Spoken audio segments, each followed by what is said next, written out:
Uno puede pensar o creer, listo hermano, y los que estamos casados me corroborarán o no. Lo que tú necesitas para ser feliz en esta vida es casarte. Porque el día que te cases, se van a acabar todos los problemas. Y vas a ser feliz y un hombre súper completo. No vas a tener más nunca necesidad de nada. Tu esposa va a ser una ayuda idónea que te va a complementar en todo lo que tú necesitas. Y no te preocupes, todo está bien. La meta en la vida es casarse. Amén, hombres casados. La verdad es que no es así. Y no porque queramos hablar mal de nuestras esposas. Yo, gracias al Señor y por su misericordia, tengo 20 años de casado. Pero si les digo que todo es un paraíso, estuviera mintiendo. No porque mi esposa es mala mujer, sino porque tiene un esposo complejo, pecador, egoísta. Y el matrimonio lo que hizo fue revelar más las carencias en el carácter que tenía. Por supuesto, ella ha necesitado de la gracia de Dios, del amor de Dios y del poder de Dios. Y gracias al Señor, 20 años todavía sigue conmigo. Gracias al Señor. Yo puedo decir que he hecho todo para que esa mujer saliera corriendo de mi lado. Todo lo que se puede hacer para no querer a alguien. Bueno, yo lo hice. Por la misericordia y por la gracia de Dios, seguimos juntos. La verdad que también me ha tocado ejercer gracia. El amor de Cristo también ha sido derramado en mi vida. Y seguimos juntos, nuevamente, repito, por la gracia del Señor. Y con el favor de Dios, hasta que la muerte nos separe o que Cristo venga. Pero el matrimonio no es ese estado idílico de perfección que muchas veces las personas creen o pretenden encontrar. La Biblia enseña, acabamos de leer un pasaje importantísimo acerca de cómo va a ser la relación matrimonial. Y vivimos según Génesis 3 y del acontecimiento que sucedió allí con nuestros primeros padres, Adán y Eva, en un mundo caído. Esa es la realidad, la conciencia que debemos tener todos nosotros. Con un hombre, como acabo de reconocer, caído, y con una mujer que también es caída.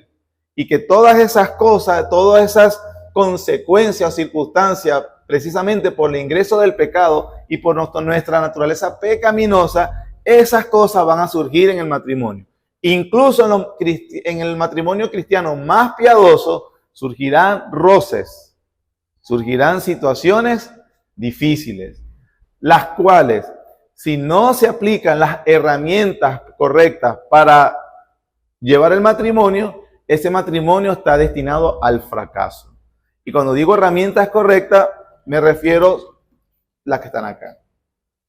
Por la transformación de la gracia del Señor. No es posible llevar un matrimonio satisfactorio, pleno. Noten que digo palabras satisfactorio y pleno intencionalmente y evito usarla feliz, aunque yo puedo decir que soy muy feliz. Podemos decir que somos felices en el matrimonio. Pero se trata de satisfactorio y pleno porque en el matrimonio hay cosas difíciles. Los que están casados lo pueden admitir, o lo admiten con su rostro, ya me lo admiten. Yo lo estoy admitiendo. Y si vienen los hijos, y si son como los míos, peor. Y cuando vienen los hijos también, son retos, son situaciones. Realmente en el entorno familiar, como hombres, lo cual estamos llamados a amar a nuestras esposas como Cristo a la iglesia, y a nuestros hijos como el Padre amó a su Hijo, realmente tú estás viviendo el Evangelio si lo haces bien. Si te esfuerzas en la gracia del Señor, vives el Evangelio, es morir a ti mismo. Es morir a ti mismo constantemente. El único modelo perfecto que nos enseña a morir a sí mismo por otro es Jesucristo. El mejor modelo de masculinidad. Quiere ser un hombre, hermano, un macho verdadero, por decirlo así, es Jesucristo. El hombre más viril que pisó esta tierra. El hombre más hombre, el perfecto hombre al que todos nosotros debemos aspirar. Y él murió por su esposa. Se entregó a sí mismo. Se entregó a sí mismo por su pueblo. Eso es una imagen, la imagen perfecta del verdadero hombre, de la verdadera masculinidad. Allí debemos apuntar.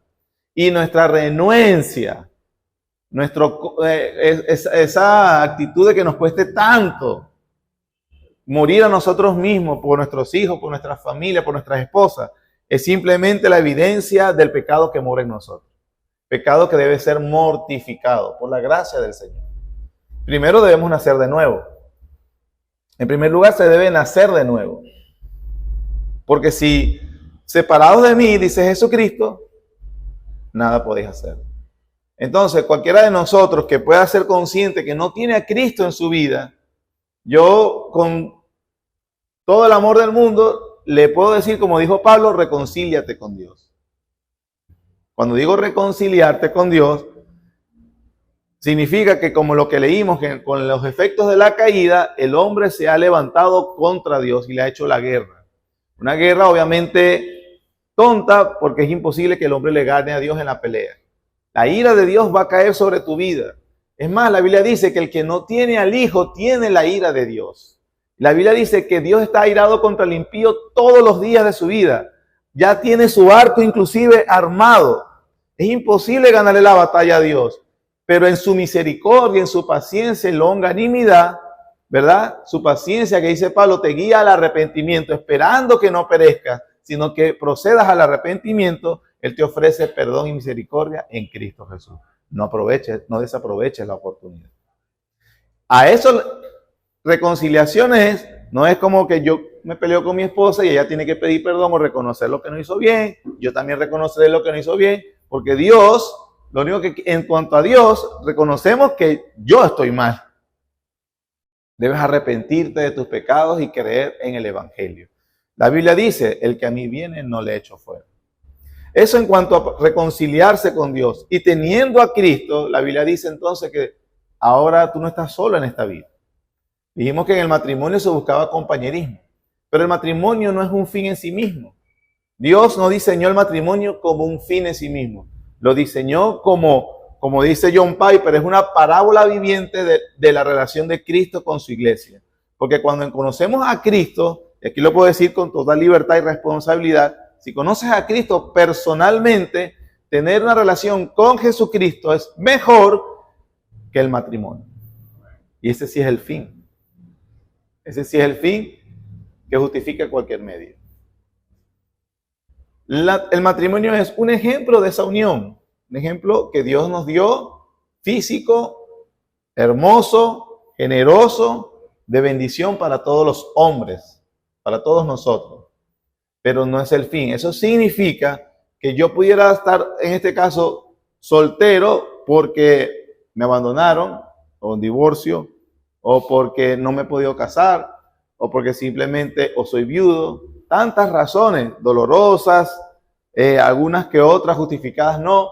Ese no es el punto. El punto es que aún si yo no tengo ahorita, yo podría decir que no tengo una relación matrimonial, tengo la oportunidad de tener todo lo que y más de lo que me ofrece el matrimonio en Jesucristo. Eso sí es ser un hombre pleno, completo y dichoso en esta vida. Sin embargo, bueno, a pesar de que buscamos, anhelamos y Dios nos dio el matrimonio como regalo, tenemos que tener entonces la expectativa correcta. La Biblia dice que por razón de la caída hay consecuencias. En el versículo 14, Moisés habla de las consecuencias que hubo la declaración sobre la serpiente. Sabemos que la serpiente, ya lo vimos también hace poco en un estudio de Génesis, no se trata del animal literal físico, sino que está hablando de Satanás. Moisés usa el sustantivo o el nombre serpiente porque el pueblo de Dios conoce quién es la serpiente. Y Jehová dijo a la serpiente, por cuanto esto hiciste, maldita serás entre todas las bestias y entre todos los animales del campo. Sobre tu pecho andarás y polvo comerás todos los días de tu vida. El resto de la Biblia nos explica que esa fraseología es una imagen de una derrota definitiva sobre un enemigo en guerra. Después tú lo puedes ver, en el YouTube está cuando vimos esta predicación, varias citas donde en guerras de dos confederaciones, el que tenía victorioso, se hablaba, lo aplastó hasta el polvo, le pisó la cabeza. David y Goliat, la imagen es esta. David como representante de la simiente de la mujer, ¿qué hace? Corta la cabeza del representante de la serpiente. Entonces, no es como algunas veces se ha creído que la serpiente tenía patas y manos o caminaba erguida y entonces a partir de ahí ahora se arrastra. No, es una imagen de derrota en guerra. Dios entonces maldice a Satanás diciéndole, al final de cuentas va a haber alguien que te va a aplastar, es decir, que va a tener una victoria sobre ti. Tú has tenido, vamos a decir, tú has ganado esta batalla en cuanto a la tentación y hacer caer al hombre y a la mujer, pero vendrá alguien que te propiciará la derrota definitiva.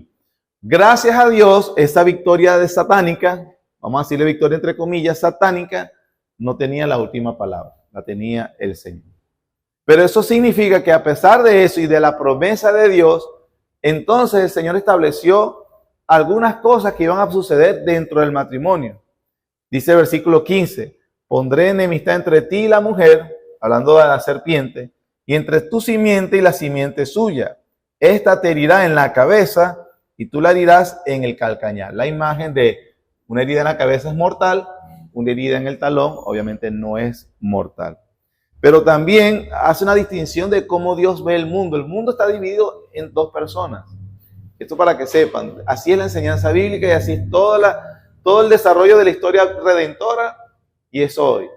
Están hijos de la serpiente, los hijos de la mujer. Hijos de la serpiente que representan todo aquel sociedad, cultura, pensamiento, filosofía, entendimiento que no tiene en cuenta a Dios. Entonces, una persona satánica que invierte una cruz, que mata animales, toma sangre. O puede ser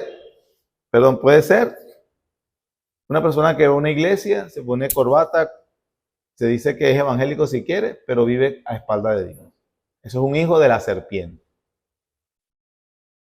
Y por el otro lado tenemos los hijos o la simiente de la mujer, que es toda sociedad, grupo, persona que busca honrar a Dios. Eso lo vemos en Génesis, los primeros descendientes de Adán y Eva y el resto de la humanidad. Hay simiente de la mujer, simiente de la serpiente. La Biblia enseña que la iglesia, la verdadera iglesia, los que han sido redimidos por el Cordero, son hijos de la mujer. Amén. Entonces tenemos esas dos esferas donde todo el mundo ahora se desarrolla la vida. Versículo 16, que es la parte que nos habla acerca de las relaciones en el matrimonio. A la mujer dijo, multiplicaré en gran manera los dolores en tus preñeces. Con dolor darás a luz a los hijos y tu deseo será para tu marido y él se enseñoreará de ti. Es bastante interesante, yo sé que algunos conocen lo que es el juicio que se hace sobre la mujer. Philip Yancey hace un comentario que a mí me llamó mucho la atención y me gustó, se los voy a relatar. Él dice, notemos que cuando se dirige a la serpiente, Dios le dice, maldita serás, usa esa frase. Cuando se dirige al hombre, pero a quien maldice es la tierra, maldita será la tierra por tu causa. Pero cuando le habla directamente a la mujer y al hombre, no exactamente usa la frase, maldita serás mujer, sino que obviamente hay un juicio, pero el parte del juicio en la misericordia de Dios es que ahora Dios le va a decir, así van a ser las cosas de ahora en adelante, estas van a ser las fuerzas naturales que los van a impulsar. Tú multiplicaré los dolores de tus preñeces, es decir, el dolor en el parto será duro, que significa también muchas cosas, que la crianza será difícil, no será fácil. Y en segundo lugar, tu deseo será para tu marido, es decir, habrá un impulso natural de la mujer siempre querer controlar a su esposo. Controlar a su esposo. Y eso lo ejerce en todas las maneras posibles. La manifestación de ese control se va a ver en muchas cosas, como por ejemplo, obviamente la rebeldía natural que tienen las esposas o la mujer. He dicho varias veces, los casados saben, hay una situación de la mujer que se resiste a ser dirigida. Hay hombres de verdad que no provoca seguir, pero hay una tendencia natural, la Biblia lo dice, es parte de la consecuencia de la caída. Hermano, los que estamos casados, tienes que entender que ella es una hija de Eva. Por cuestión natural tendrá esa inclinación a resistirse, al liderar. Cuando el Señor redime, estamos casadas con una hija de Dios que está mortificando el pecado, nosotros recibiremos la bendición de que ella va a mortificar esa tendencia natural a querer controlar, y a querer, y a rebelarse, y a resistirse.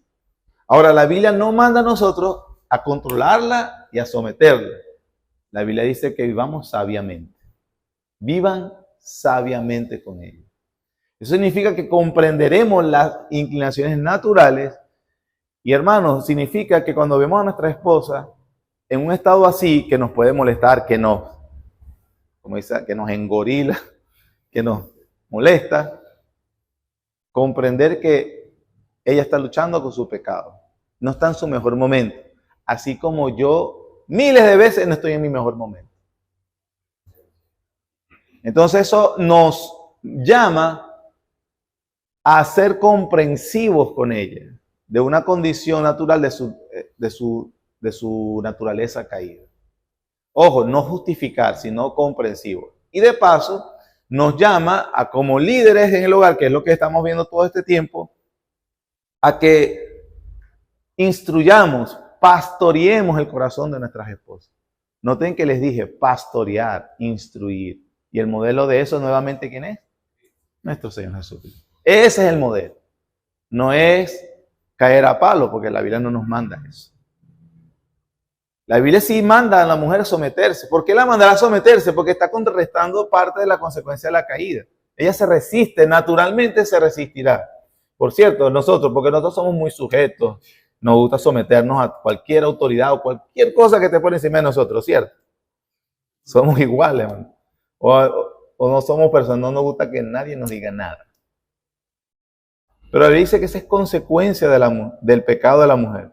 Pero dice, tu deseo será para su marido. Le dije que eso se manifiesta en resistencia o inclusive en la explotación. ¿Cuál es la debilidad del hombre con respecto a la mujer?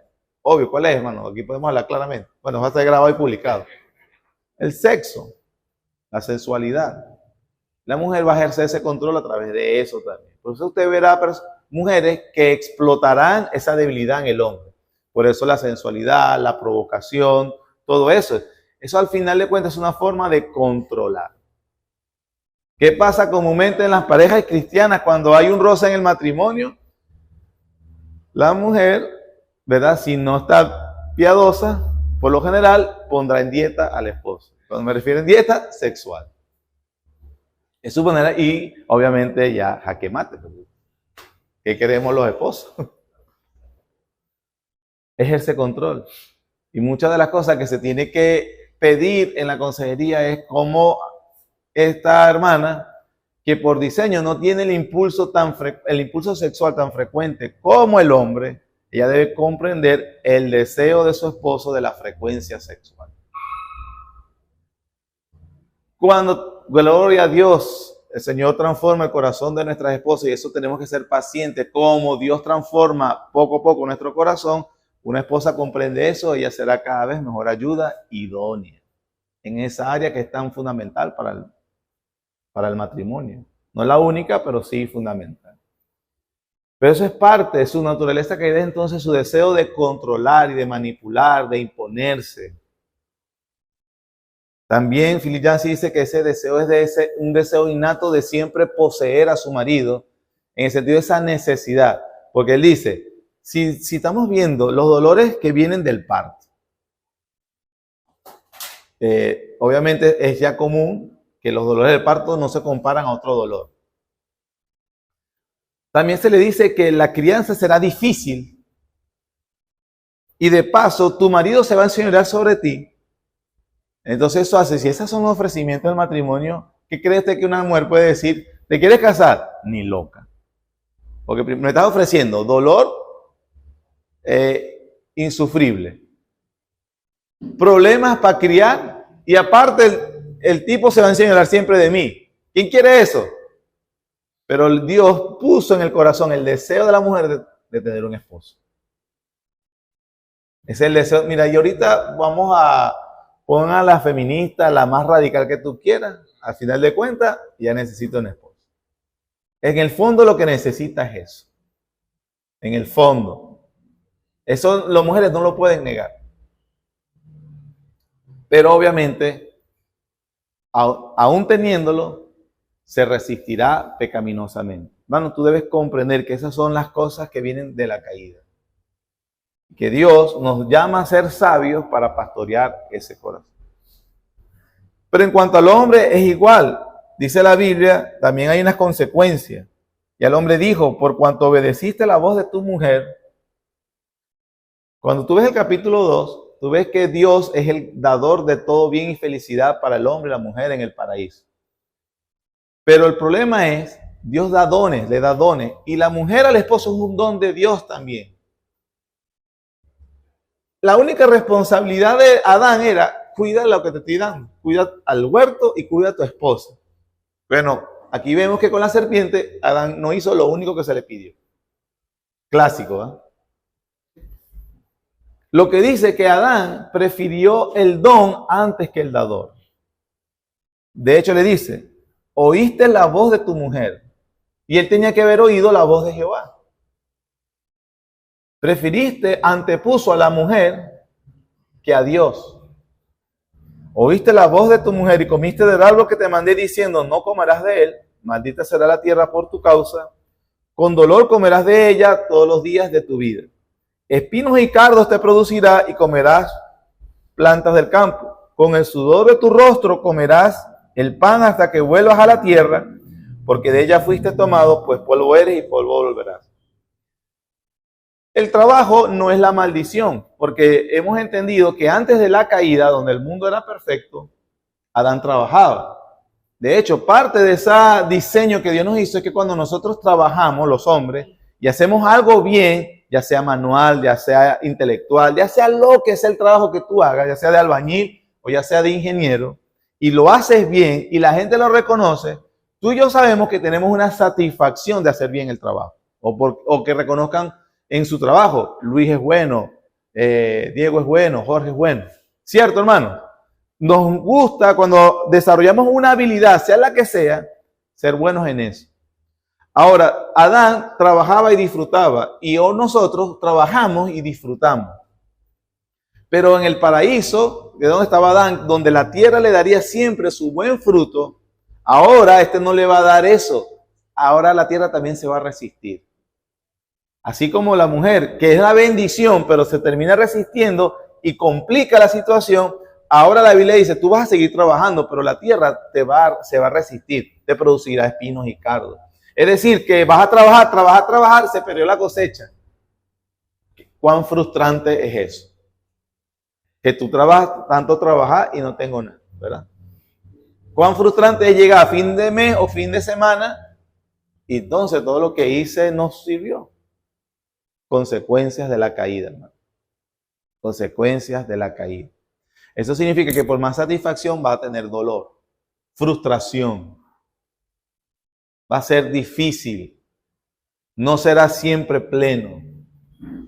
Y lo peor, al nosotros trabajar y al nosotros saber que necesitamos plata para mantener a esta gente, y tengo que producir y ver los gastos y seguir produciendo, ¿qué produce eso en el hombre? Que él está absorto en las cosas del cuidado o del trabajo. Y la primera consecuencia de eso, descuidar a la mujer. Hermano, no puedo decir cómo son todas las consejerías de todos los pastores, pero yo puedo decir la mía. Él no nos pone cuidado. Ella me falta el respeto. Puedo resumir eso ahí. No soy simplista, solo digo que parte de toda la queja y toda la situación en el matrimonio, él no nos pone cuidado. Él está absorto en su mundo. Y ojo, a veces cuando es trabajo, ok, es como vamos a decir, pero como que quieren, pero no podemos comer de otra forma. Pero ese absorto puede ser por el deporte, por el entretenimiento, por otra mujer. ¿Me explico? Y hay que tener cuidado. porque obviamente son pecaminosas, son cuestiones pecaminosas. Pero parte de la caída y de la consecuencia es que el hombre se distancia.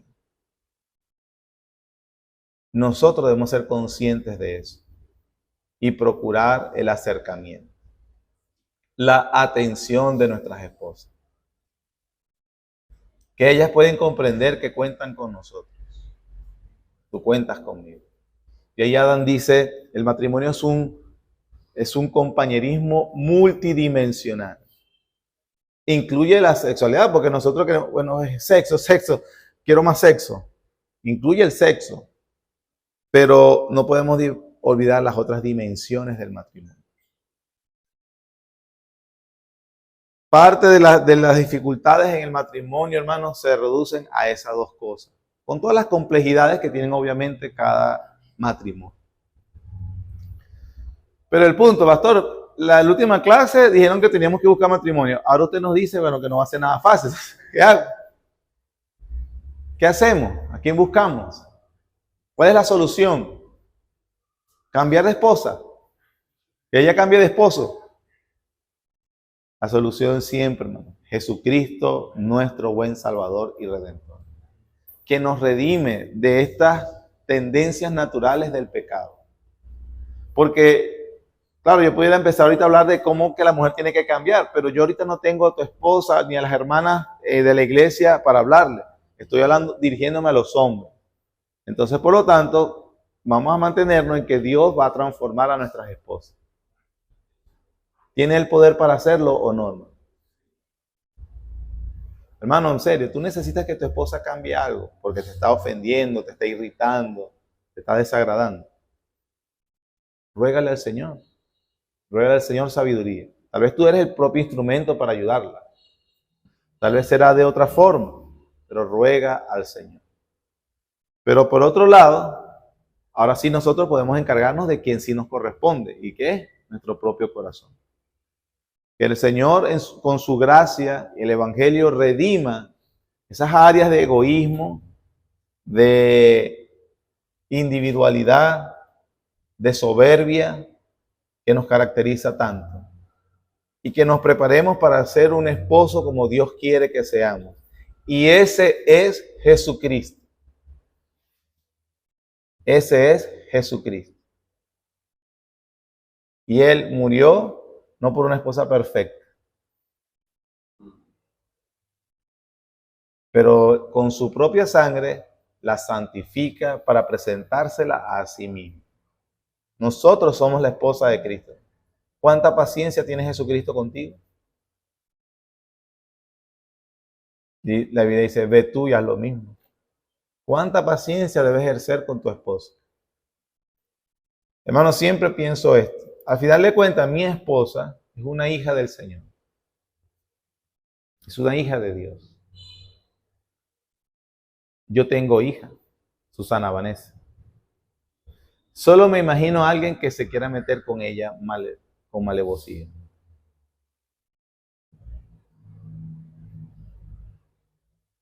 Como yo digo, bueno, Dios mío, no sé qué quiere hacer yo. Pero yo no puedo decir que yo amo más a Susana de lo que Dios ama a sus hijas, que redimió con su sangre. El Señor va a vengar toda injusticia que tú le hagas a tu esposa, sea verbal o sea física, sea que nadie sepa. Tú vas a rendir cuenta a Dios. Dios no es un padre irresponsable que va a ver la injusticia sobre su hija y no vas. Ten cuidado, recuerde que sobre tus manos está una hija de Dios. Pero eso también es para advertirte que Él va a cuidarte y Él te va a bendecir. Amén. Se alargó un poco. Hay unas preguntas que hace el autor que, bueno, yo quería que las respondiéramos, pero por el tiempo no va a ser, pero por lo menos para reflexión. Él dice así: ¿cómo experimentas tú ese patrón por el cual el hombre pecador quiere disfrutar los dones de Dios, pero rechaza al dador? ¿Por qué eso es un problema? Por ejemplo, los hombres en su afán y su deseo de tener sexo como sea, quiere disfrutar la bendición que está en el matrimonio, el don, pero no bajo las reglas del lado. Hay que tener cuidado. ¿Crees, otra pregunta que para reflexión, ¿crees que es justo decir que las mujeres tienden a querer poseer y controlar a sus maridos? ¿Cómo la maldición de Dios en Eva describe esa tendencia? ¿En qué manera ese deseo conduce al conflicto matrimonial? ¿Es igualmente justo decir que los hombres tienden a estar preocupados por cosas que están fuera de la relación? ¿Cuál es el problema con ese patrón? Otra reflexión que él hace. ¿De qué forma la promesa del Evangelio sirve de punto de partida para la redención de nuestros matrimonios? En especial al estar centrada en la ilustración de Dios, de un sacrificio expiatorio y una justicia imputada, la cobertura de Adán y Eva con las pieles de los animales inocentes. 3, o último, ¿cuáles son los recursos de gracia establecidos por Pablo en Colosenses 3, 12 al 13? ¿Cómo sirven esos recursos que nos permiten responder a nuestras esposas de manera diferente y más amorosa? Colosenses 3, 12 y 13. El recurso de gracia que nos da Dios para responder a nuestras esposas de manera diferente, hermano. Si hoy, por ejemplo, viniste y discutiste anoche o discutiste esta mañana, esta es la forma en que Dios te dice, así debes ahora actuar. ¿Cómo voy a actuar ahora cuando vea a mi esposa? Lo prometo solemnemente delante de ustedes hacerlo hoy, todos los días. Colosenses capítulo 3, versículos 12 y 13. Así debemos tratar a nuestras esposas siempre, hermano. Dice, vamos a leerlo juntos. Vestíos pues como escogidos de Dios, santos y amados, de entrañable misericordia, de benignidad, de humildad, de mansedumbre, de paciencia, soportándoos unos a otros y perdonándoos unos a otros, si alguno tuviere queja contra otro, de la manera que Cristo os perdonó, así también hacedlo vosotros. Qué regla de oro, ¿verdad? Para tratar a nuestras esposas. Hermanos, reto, apréndase esos 2 versículos de memoria. Se lo voy a preguntar mañana. ¿Serio? Nos lo decimos. Si yo te lo pero ojo, si yo te lo pregunto a Luis, entonces Luis, ahora usted dígamelo a mí. Nos vimos la cara, hermano, ¿cuál es el versículo? Y pida perdón si no lo hizo, próximo domingo me lo voy a aprender. Esa es la regla de oro para tratar a nuestras esposas. Como escogidos de Dios, santos y amados, de entrañable misericordia, de benignidad, de humildad, de mansedumbre y de paciencia, soportándonos unos a otros y perdonándoos unos a otros. Si alguno tuviera queja contra otro, de la manera que Cristo perdonó, así también hacedlo vosotros. Amén. Oremos. Gracias, Señor, por este tiempo que nos permite ser instruidos y enseñarnos a cómo vivir de una forma que te agrade, aún en nuestro matrimonio. Perdónanos, porque nuestro pecado nos ha llevado a pretender más bien aprovecharnos de nuestras esposas, explotarlas para nuestro placer o nuestra comodidad. Pero aquí tu palabra nos enseña claramente que debemos mortificar esos impulsos naturales del pecado y que tú en tu gracia nos has perdonado y redimido. Y ahora debemos ser vestidos como escogidos de Dios, santos y amados, para tratar a nuestras esposas. Gracias por ellas. Gracias por bendecirnos. Ayúdanos, por favor, a tratarlas como vaso más frágil, como lo dice tu palabra, y como una figura o un ejemplo de lo que Cristo hace por su iglesia. En el nombre de Jesús. Amén.